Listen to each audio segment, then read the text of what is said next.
What's going on, guys? My name is Chris Gromas. Thank you so much for hanging out and watching my video. If you would, like and subscribe to the channel. It helps me out tremendously. I really don't know how it helps me out, but that's what everybody says, so let's go with it. But today, I want to share something that's been on my heart for a really long time. It's something that I am guilty of, and if I'm guilty of it, I'm going to kind of bet some other people out there might be as well. But I want to ask this question. Have you ever shared something, ready for this, that you later found out wasn't true? How did it make you feel? Did you feel a bit betrayed? Did you feel like maybe you shouldn't have, shared that? Maybe you're like, man, I need to go retract that. Maybe it was big enough that you had to go make an actual another post about it. But maybe it was like a news story. Maybe it was like a social media post. Maybe it was something you heard about a politician. That's a big one right now, right? Maybe it's something you heard about another church. Or in my case, what I've been dealing with a lot is maybe it's something that you were told about Catholics and what they believe. Now, here's the question I want to propose to you. Is it only a problem if we intentionally lie? Think about this for a second.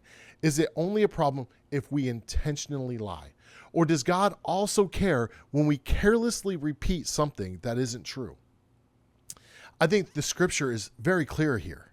As Christians, we are called to be people of the truth, not people who are first, not people who are the loudest, but people of truth. Jesus didn't simply say, tell the truth. He said, I am the truth. If we belong to Christ, then our speech should reflect Christ's character. Even if we go back to the Old Testament, we can see it in the Ten Commandments, you shall not bear false witness against your neighbor. See, a lot of times I've heard growing up in church that this was more of a courtroom thing, right? Or maybe not a courtroom thing, but a lot of people equate that to that in analogies. But it reaches far further than that. God so deeply cares about his reputation that he cares so deeply about the reputation about every single person that is made in his image. Proverbs 6 tells us things that God hates, the Lord hates, including a lying tongue, false witness, and one who sows discord among brothers. Think about that for a moment. False information accomplishes all three. It spreads lies, it damages reputations, and it divides God's people. But here's where I think many of us get into trouble. We often repeat things because someone we said, we trust them. We trust who said them sometimes. Maybe it was a pastor. I remember when me and my wife were, just first started dating. She said, why do you believe that? I said, it was because my pastor told me. I had no clue. I felt pretty stupid in that moment because I had no basis to say, this is what my pastor said. Maybe it's a favorite YouTuber that genuinely gets things right most of the time. Maybe it's a podcast. Maybe it's a Facebook post. Maybe it's a political commentator or even a friend. We assume that they did their research. But Proverbs 18:13 says this, if one gives an answer before he hears, it is his folly and shame. How often do we answer before we have really listened? How often do we criticize something that we've never actually read? How often do we confidently explain what other Christians believe without ever asking them? Just a few weeks ago, I was told that I believe A, B, and C, and I was like, that's not even what I believe. It hurts deeply when people do that to us. But here, a few verses later in that Proverbs, it says, the one who states his case first seems right until the other comes and examines him. Isn't that exactly how social media works? The first video gets millions of views. The correction gets a few thousand. God calls his people to slow down. He calls them to investigate, to verify, to love truth more than being right. Man, the Bereans in Acts were called noble because they examined the scriptures every day to see whether Paul was teaching was true. I think about that. They even verified the apostle Paul. That's pretty bold. That's pretty awesome that they did that. If they examined Paul's teachings, shouldn't we examine everyone else's too? Now let me ask you something. that I think is especially important. Let me say something. My words are all jumbled. It's been a long time since I made a video. Being mistaken is not always the same thing as lying. All of us will misunderstand things from time to time. The issue is what we do with that responsibility. If I repeat damaging information without making an effort to verify it, I am violating, or I'm risk violating, the 8th commandment. The Catholic Church speaks very clearly about this under the 8th commandment. It condemns rash judgment. Rash judgment is assuming something negative about another person without sufficient evidence. Distraction, another thing, is revealing another person's fault without a valid reason, even if those faults are true. Notice something important. The church does not tell us, the church doesn't just tell us not to lie. It tells us to protect our neighbor's good nature. That's something we should change the way we speak online. It should change the way we debate theology. It should change the way we discuss politics. And yes, it should change the way we talk about other Christians. I'll be honest, this is something that I've seen in conversations about Catholicism. I'm Catholic, so we're going to talk about this for a second. I've heard people confidently say Catholics worship Mary, that Catholics believe that we earn our salvation, that Catholics don't just think Jesus is enough. Now, someone may still disagree with Catholic theology after studying it, and that's a totally different understanding. I'd rather have those conversations. But before criticizing Catholic teaching, shouldn't we know what the Catholic Church actually teaches? Have you read the Catechism? Have you read the official Catholic documents? Have we asked practicing Catholics, not just people that say, oh yeah, I'm Catholic, but people that are actually practicing Catholics that actually go to Mass every week, that actually study the Word, that actually in prayer? Are we simply repeating what someone else just told us? Let me be equally as clear. Catholics can make the exact same mistake about Protestants.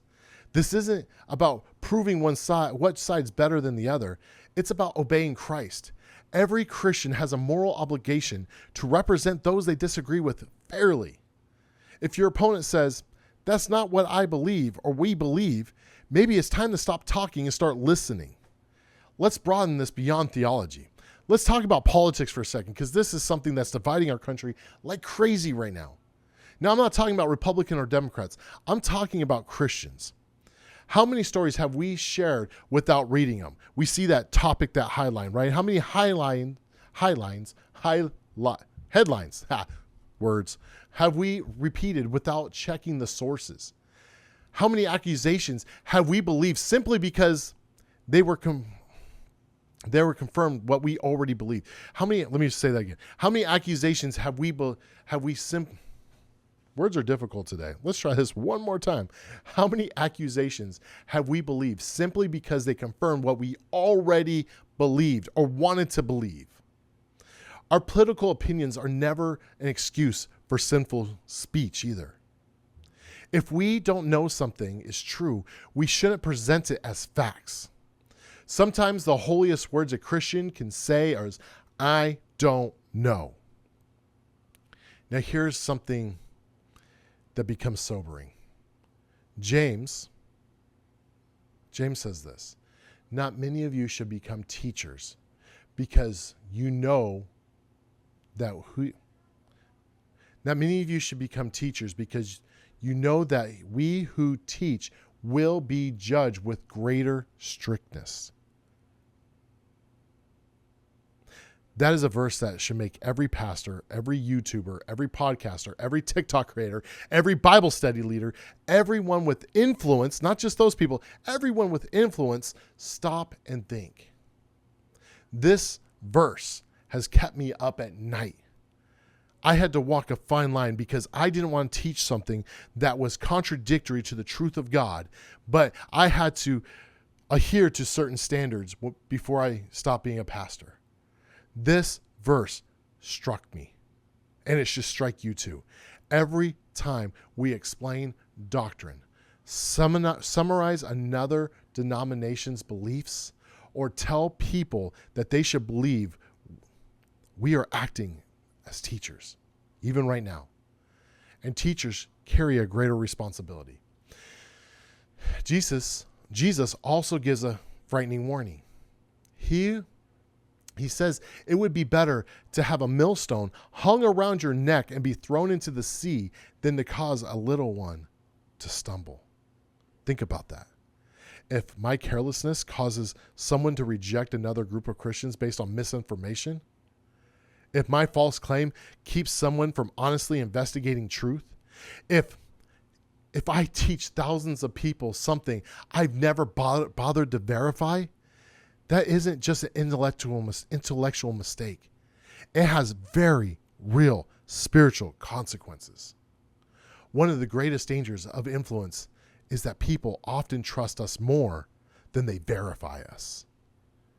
That means every word we speak carries tremendous responsibility.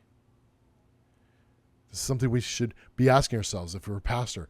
Before I preach a sermon, ask this. Before I upload a video, think about this. Before I write a Facebook post, think about this. Before I hit the share button, is this something I should be posting?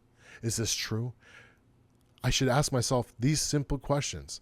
Is it true? Have I verified it? Have I read the original source? Am I representing this person or this belief in a way that they would recognize it? Would I want someone to describe my beliefs carelessly? Because honestly, here it is. Love rejoices in truth.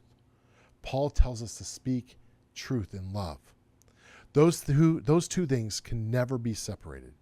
Truth without love becomes cruelty. Love without truth isn't really love at all. As Christians, we should be the hardest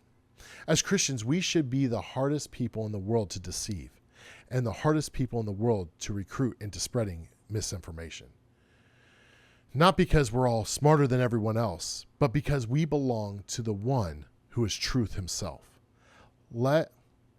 Let's be people who slow down, people who verify, people who protect the reputation of our neighbor, and people who refuse to bear false witness, and people who love the truth enough to make sure that we say about others is actually true. Because in the end, every careless word matters. May our words always reflect the one who is the way, the truth, and the life. With that, I hope this helped you all, because preparing for this helped me, and it's something I've struggled with. This is something you have struggled with too. Maybe it's time just to take a step back. Verifying what we say isn't that hard. It's about going to the sources themselves, not what people say about the sources. And let's be people of the truth, because our God is truth. With that, God bless you. Until next time, we'll see you later. Cielo, eternam cielo.